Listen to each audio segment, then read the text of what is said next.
Welcome to the InfoSec battlefield, where cyber threats and compliance converge. Here's your host, Carl B. Johnson.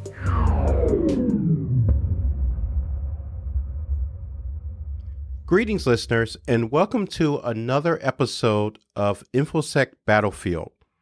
Today's topic is about commercial manufacturers that also do business with defense contractors in the federal government.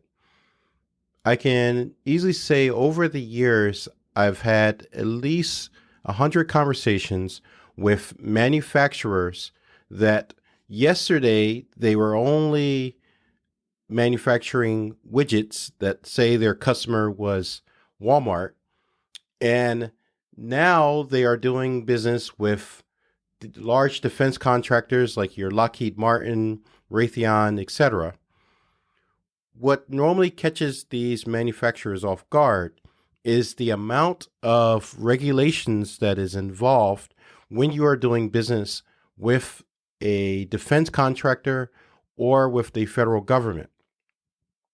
What also puts these commercial contractors off is the amount of oversight that is involved when you are a federal contractor, because that's exactly what you are now.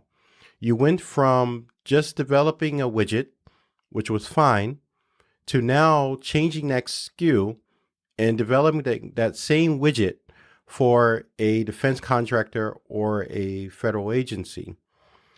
In this episode, I want to talk with you about some of the things that you need to consider as a manufacturer. This applies to whether you supply a widget for a space shuttle, you supply a widget for a tank, or some part or piece that is used that you don't have any information or detail to. You're just being told that you need to develop this widget and send this widget to your customer. If you are a commercial manufacturer, security and compliance is normally not your biggest concern, right? You may be familiar with ISO, such as like ISO 2700. You may also be familiar with CMMI, which is for your security in your organization and business practices. But when you are a federal contractor, you also need to be familiar with terms such as NIST 800-171. You need to be familiar with DFARS. You may also be familiar or have to be familiar with COI. If you're dealing with a defense contractor, you're likely dealing with ITAR data. So now you have to say to yourself, as an organization, how much risk are we putting ourselves in by not addressing these additional layers of compliance and cybersecurity controls that are required? When I'm talking with manufacturers, the one thing I hear over and over again is that up until this time, it was not a requirement for us to prove that our compliance in cybersecurity hygiene was up to snuff or at a standard. Many years ago, it was just when you received your contract, the question was how do you protect your information? You said, this is how we protect our information, and that was good enough. Now, because we have CMMC level 2 requirement from the DoD, we have NIST 800-171. Now it requires you to not only just tell me that you are compliant, but now also you have to demonstrate. If you are new to the federal compliance space, you may hear the words CMMC 2.0. be thrown around everywhere. You Google, every company now offers CMMC 2.0 assessments and audits and helping you become compliant for level 2, let's say. But it starts before that. As an organization, you have to look at yourself and say, where is our risk? And I say that is that everything you were doing yesterday as an organization has now changed. One great example is that many of the manufacturers I talk to that are commercial, now going into federal contracting, they were storing their data, let's say in Gmail, or storing their data in Hotmail or in Office 365 commercial tenant, which that may have been okay for if you're a manufacturer and you're only providing widgets to a Walmart or a commercial customer. But that is not okay if you're doing business with the federal government or with a defense contractor. To give you an example, if you are doing business with a defense contractor, and let's say you're making a widget that goes onto a space shuttle or goes into a tank or anything like that, you are required to take that technical data, that you're storing wherever, and make sure that data is secure. And when I say secure, meaning the data should not be hosted outside the United States, right? So in some servers over in Asia somewhere or in Europe somewhere, it has to be stored inside the United States. Also, that data should only be viewed by U.S. citizens, right? So a lot of organizations, they say, well, we know we're storing the data internally, right? We're storing the data inside of our own servers, and so that's good enough. We're not putting in the cloud, so that's good enough. And I'm here to tell you that's not good enough. The conversations I have with customers is we have an enclave on premise that's not in the cloud, and that'll be good enough for us to stay compliant. That is not good enough. And the reason why I say that's not good enough is that those servers that you have still has to have the same upkeep, such as making sure that your controls, your NIST 800-171 controls, or if we're talking about CMMC 2.0, the controls itself, you have to still have the same assessment as you would if you had information in the cloud. Additionally, that server room where you have those servers in that enclave still has to go through the exact same controls, such as logging and ACL, right? Who has access to that information has to go through the exact same thing as if it was in the cloud. To say that you are storing your information on premise and that it's safe is not okay. You have to go through the rigorous challenges of making sure that all your data that you have is accounted for. I'll give you another example. Some customers I talk to, when they're working with CUI, they don't separate the CUI from their business information. It's kind of all jumbled together. For instance, a lot of organizations only 5 or 10% of the business they do is with the government. Their procurement department is spending time on their commercial customers and very little time on their federal customers or their defense contractors. So when it's time to actually organize and store federal information, which is your CUI, there's not much processes involved. Then the reason why you should stop and kind of reassess is that things like this is how you get your company into high risk levels, right? As a CISO, if I was to come into your organization and I see that you're storing CUI, ITAR, any type of data along with your normal day-to-day business information, and there's no type of classification of data, such as sensitivity levels, if it's confidential, if it's public information, if it's COI, automatically you would receive a F or a failed score. You have to look at data that you're storing for the government or for defense contractors at the utmost national security.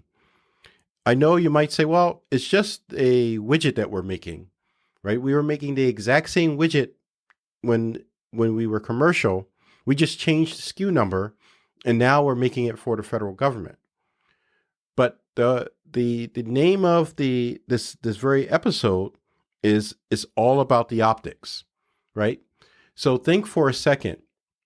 Even though that widget, you may not think that widget is national security or would cause alarm if someone was to get the blueprints or the plans about or CAD drawings.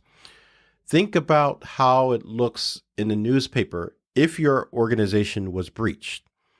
If your organization was breached, how it would read in a newspaper is defense contractor manufacturer was breached, and blueprints along with CAD drawings is now available on the dark web. From an optics perspective, that sounds bad. That sounds like you are building nuclear missiles at your warehouse or at your manufacturing plant, and you've lost all that information, right? Even though you may only be building very small piece of maybe a screw, a little widget, it's all about the optics. As an organization, you want to always think, how can we make sure that we are always protected? How can we make sure that our perimeter, and that includes physical along with information and data, how can we make sure that our perimeter is always protected? You don't want to be in a reactive mode, whereas you've found out that your organization was breached a few months ago, and now you've decided that you want to spend time and money and resources on fixing the problem.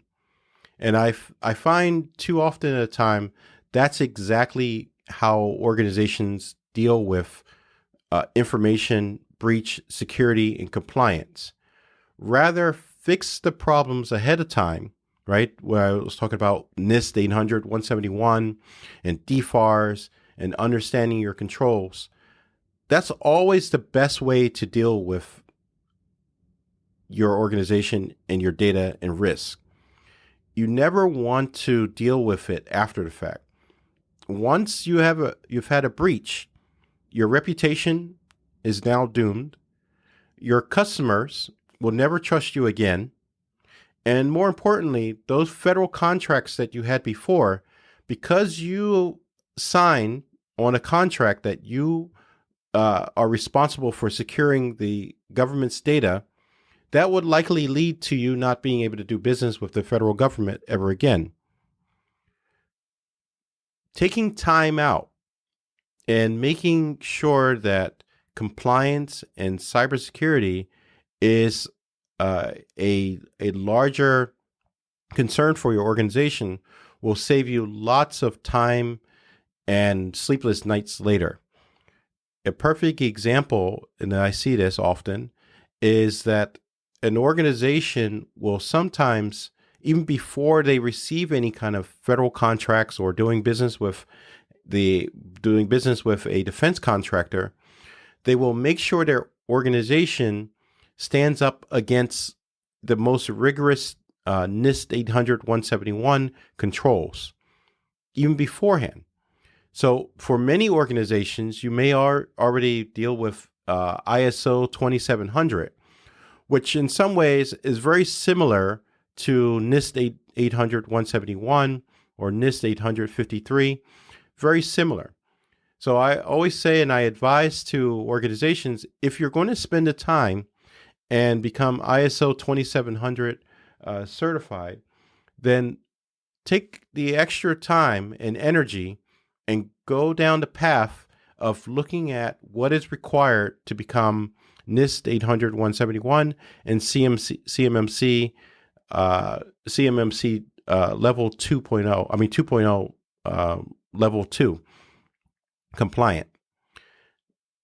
And I'll say this again. If you are using Gmail, if you're using Office 365, commercial tenant to store ITAR or to store COI, this is something that you want to address immediately, right? Again, you don't want to be in a position where you've had a data breach and now you're going to be scrutinized even more.